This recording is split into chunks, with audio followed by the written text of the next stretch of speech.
옴 설과 목자 모지 사다야 사바 옴 설과 목자 모지 사다야 사바 옴 설과 목자 모지 사다야 사바 옴 설과 목자 모지 사다야 사바 옴 설과 목자 모지 사다야 사바. 힘들어요.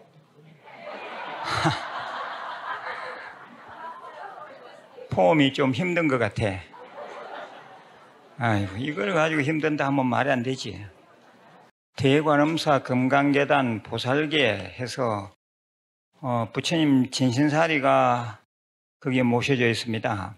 구슬처럼 생겼는데 열과, 이 열과의 진신사리는 우리 대구 큰절 오청보궁의 진신사리 탑반에 모셔진 열과의 사리입니다. 부처님 사리입니다.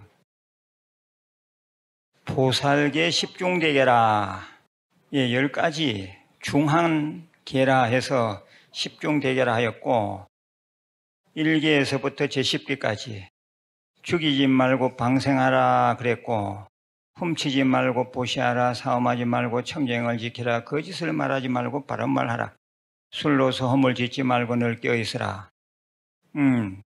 설명은 그렇게 길게 되어 있는데 이 원문은 불음주계입니다. 술 마시지 마라 했거든. 근데 우리 불자들은 또 계를 받은 기념으로 오늘 저녁에 기념으로 술 한잔 하는 수가 있는데 오늘만큼은 좀 참으면 안 될까? 술 너무 많이 먹으면 안 됩니다. 그냥 건강하기 위해서 먹는 사람도 있거든요. 이제 저혈압 같은 경우에. 그런 경우에는 음식으로 드시는 거니까 괜찮고, 그냥 습관적으로 마약 비슷하게 마시면 안 된다, 이 말입니다. 대중을 등지지 말고 화합하라, 시기 질투하지 말고 남의 장점을 본받아라. 너무 인색하지 말고 좋은 일에는 동참하라. 성내지 말고 참여한 정 용서하라. 삼보를 비방하지 말고 잘 배워하라. 불법성 삼보를 하잖아요. 절에 다니면서 보면 절욕하고 절에 다니면서 스님들 비방하고 그런 수가 있는데 그것은 업만 지을 뿐이다 라고 생각해야 합니다. 업만 지어서 될 일이 아닙니다. 그런데 이 보살계는 10가지 무거운 계가 있는가 하면 48가지 가벼운 계가 있어요. 48 가벼운 계, 48 경계라 요래되어 있어. 48 하면 뭐 생각나는 게 없어요? 화투장이 48장으로 되어 있다.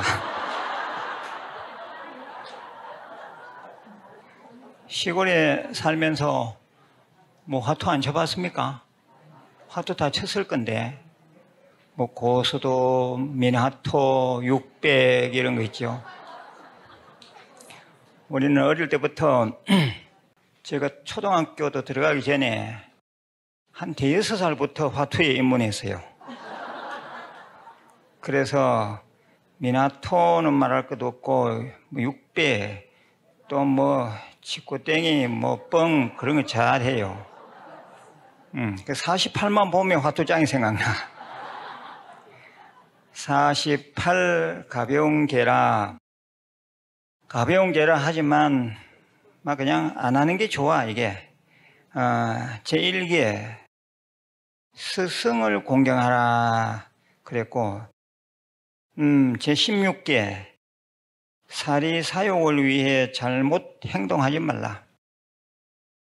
제17계 자기 맡은 책임을 다하라. 저 끝에 제47계 삼보 제재하는 법을 세우지 말라. 제48계 교단이나 화합법회를 깨지 말라. 이 속에 든 것은 다 좀 읽어보시면 좋겠고, 오늘 받은 계가 보살계입니다. 보살계. 일반 5계 10계가 아니라 아주 거창한 보살계라. 그래서 이 보살계를 받은 모든 불자들은 다 보살 수행자들입니다. 보살 수행자.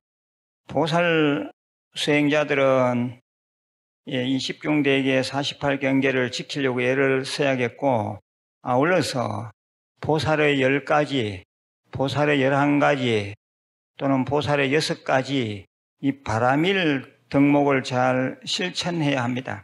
우리가 말하는 6바라밀, 10바라밀, 11바라밀, 이 바라밀을 잘 실천했을 때 보살 수행자라 그렇게 이름을 붙이는 겁니다. 오늘 드디어 계를 받음으로써 불자가 됐습니다. 불자, 부처님이 자식이 됐다 이 말입니다. 그러니까 불자가 되려면 반드시 이 수계의식을 거쳐야 하는데, 수계의식을 거치지 않고 내가 불자다 이렇게 말할 수가 없습니다. 왜냐하면 계를 받음으로써 정신적으로 새로 태어난다는 그 정명으로 법명이 나오기 때문에 그렇습니다. 법명 또는 불명이라 그래요. 자기 불명이나 법명을 한번 봐봐요. 수계정, 거기 보면 법명 이렇게 되어 있는데, 법명은 불명이라고 합니다. 불명 또는 법명, 같은 개념이고, 그 위에 수계정이라 되어 있어요. 수계정. 계를 받았다는 정명서거든.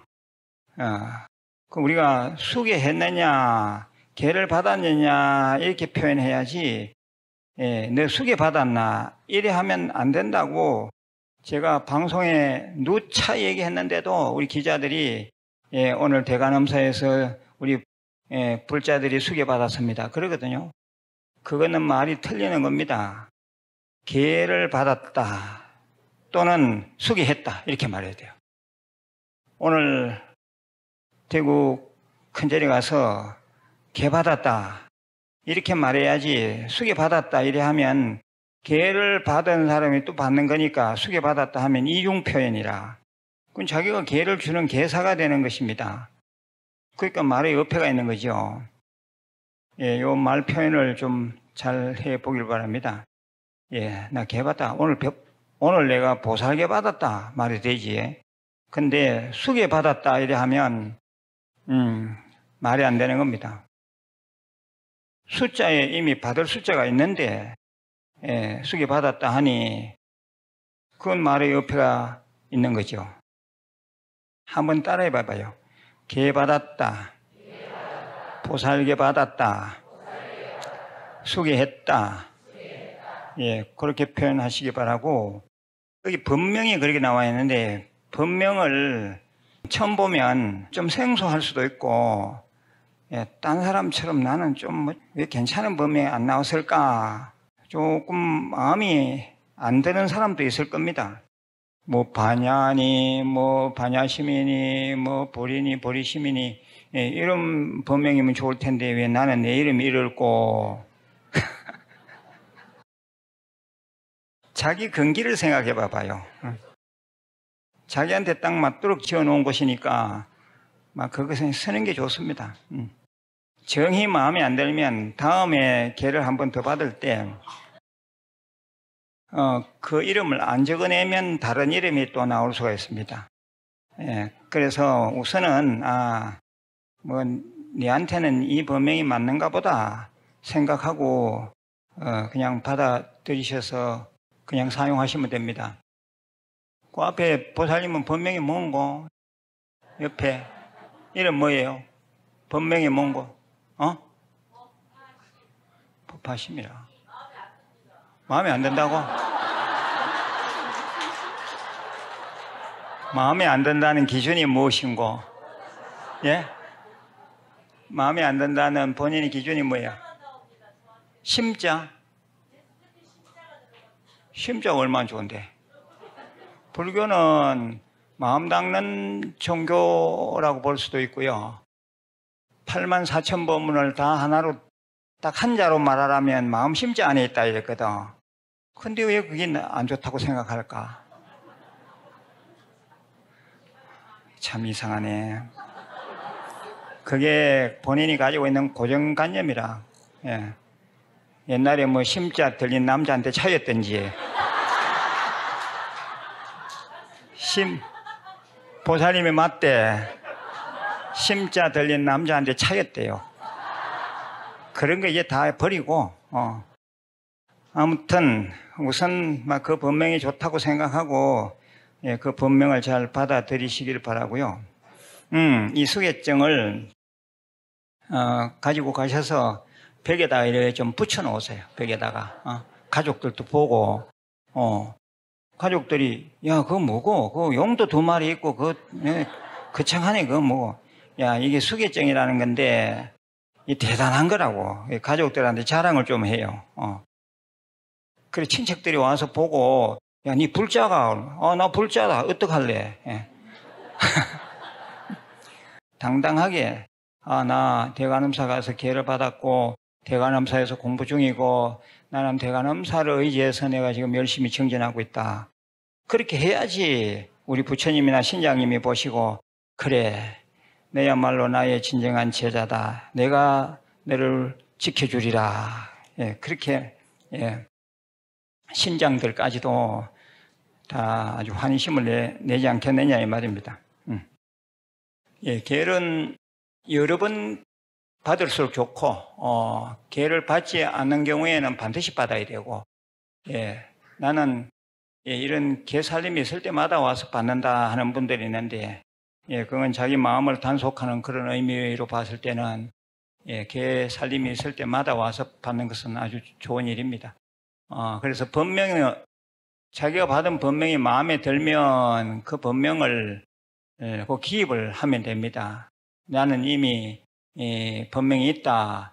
기입을 하셔야 되고, 예, 내가 전에 받은 법명들이 마음에 안 든다 이러면 그 란을 공란으로 놔두면 또 새로운 이름으로 또 지어 드립니다. 예, 그래서 오늘 받은 법명이 마음에 들면 다행이고 마음에 들지 않으면 다음번에 또 받으시면 됩니다. 예, 그런데 아까 말씀드렸듯이 이 마음에 든다 안 든다 이 생각 자체가 고정관념입니다. 그러니까 자꾸 부르다 보면 그 사람이 훌륭해지고 그 사람이 보살이 되어가면 이름도 올라가는 것인데 이름 따라 사람이 뭐 훌륭하고 천해지는 것처럼 그렇게 느껴지면 안 됩니다. 우리 불자들은 행위를 통해서 그 이름이 거룩해진다는 것을 늘 생각해야 합니다.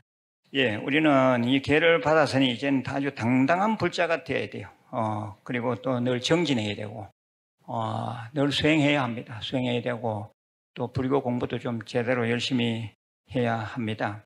그리고 가정에 특히 종교 통일을 해야 합니다. 피는 물보다 진하다 그런 말 쓰거든. 피는 물보다 진하다. 그런데 피보다 더 진한 것이 무엇인고 이게 종교 사상이라는 겁니다.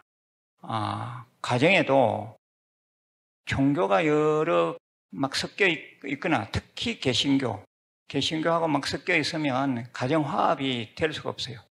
그럼 뭐 현실적인 문제라.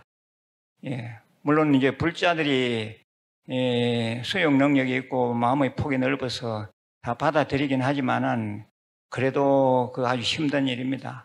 어린 아이들, 특히 자식들부터 어쩌든지 불심을 갖고 제리 좀 다닐 수 있도록 예를 써야 합니다.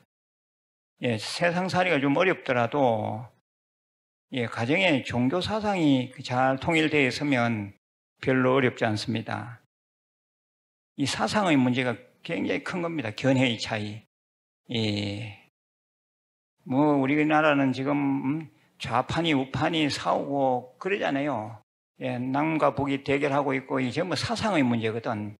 예, 그런데 그게 가정적으로 보더라도 가정에서 종교가 다르면 관혼상제, 제사 지내는 문제, 초상 났을 때 그 문제들이 원만하지 못해. 예, 아주 애들이 어릴 때일수록 잘 좀 얘기해서 불교를 믿도록 그게 자기 자신을 위한 일이기도 하고 또 불심을 갖고 열심히 살면 그거보다 더 좋은 일이 어디 있겠습니까? 그 애가 쭉 성장하면서 살다 보면 어려운 일이 없을 수가 없는데 불심을 갖고 살아간다면 웬만한 어려움은 다 극복이 되고 또 좀 어려웠다 하더라도 그것이 나중에 또 전화위복이 돼서 더 잘 될 수도 있고 그런 동력, 힘이 불교 안에 부처님 믿는 힘 안에 분명히 있습니다. 그래서 우리 모든 불자들은 부처님 가피에 대한 확신을 가지고 다부지게 좀 정진도 하고 공부도 하고 해야 합니다. 특히 이 어린 아이들 때부터 그러한 것을 좀 가르쳐 준다면 가정의 화목에도 도움이 되고 또 그 아이가 직접 자라나면서 후일에 반드시 불교를 통해서 부처님의 힘을 믿음으로써 사는 것이 좀 더 순탄하고 사는 것이 좀 더 원만할 수가 있는 겁니다. 그래서 우리 모든 불자들은 이 부처님에 대한 믿음 그리고 수행 그리고 이 가족들의 포교 이 너무나도 중요하다. 이걸 좀 많이 느끼시고 제가 오늘 간곡하게 마지막으로 말씀을 드립니다. 가족 포교 이걸 좀 신경 써 주시길 바랍니다. 마치겠습니다. 관세음보살.